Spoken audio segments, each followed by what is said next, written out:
ৰাস্তাৰ কথাই কওঁ এতিয়া কেইদিনমানৰ আগত আমাৰ লফাই চুকৰ দলঙৰ আধাৰশিলা কৰিছো নে নাই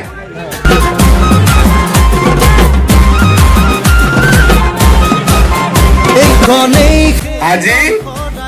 বাৰিষা সেইপিনে গাড়ী যাব পৰা হ'ল পেভাৰ্ছ ব্লক নিৰ্মাণ কৰি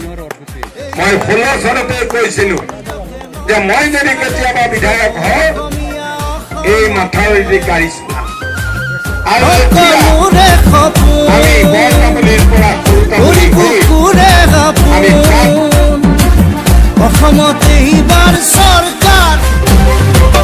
সৰুতামুলী হৈ আমি দাঁত কলালৈ আমি ৰাস্তা নিৰ্মাণ কৰিবলৈ আমি সিদ্ধান্ত গ্ৰহণ কৰিছো খালৈ নদীৰ ওপৰত 109 মিটাৰ দলং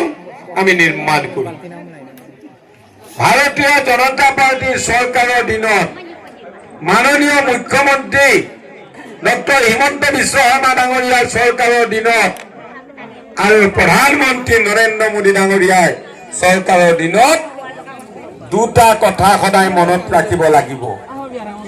এটা হৈছে ধৈৰ্য আৰু এটা হৈছে বিশ্বাস सबका साथ सबका विश्वास এই প্ৰধানমন্ত্ৰী ডাঙৰীয়াই কৈছিল মই যেতিয়া মাথাউৰি বনাম বুলি কৈছিলো তেতিয়া এই অঞ্চলৰ বহু ৰাইজে বিশ্বাস কৰিছিল বহু ৰাইজে বিশ্বাস কৰা নাছিল কিন্তু আজি ৰাস্তা নিৰ্মাণ কৰি দিলো আজি আমাৰ অৰুণোদয় আঁচনিৰ পইচা পাম নে নাপাম বাইদেউহঁতে চিন্তা কৰি আছে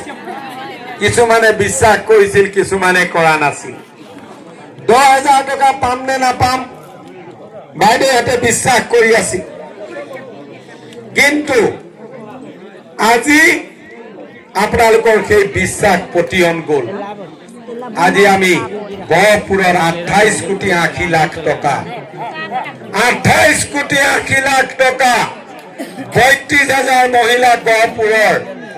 আমি 9,000 কোটি টকা তেওঁলোকৰ একাউণ্টত সোমোৱাই দিছো আৰু তাৰ পিছত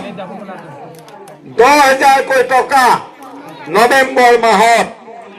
আমি আমাৰ গহপুৰৰ মহিলা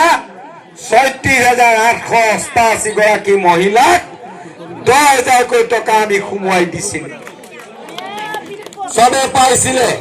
আৰু যিসকলে পোৱা নাই এই সকলে 3 দিনৰ ভিতৰত 3 দিনৰ ভিতৰত আপোনালোকৰ একাউণ্টত ডিবিটি হৈ সোমাই যাব 10,000 টকা খুব বেছি 200 জনী মহিলা আছে মৰাবিলাকক বাদ দি বাকি সবকে সোমোৱাই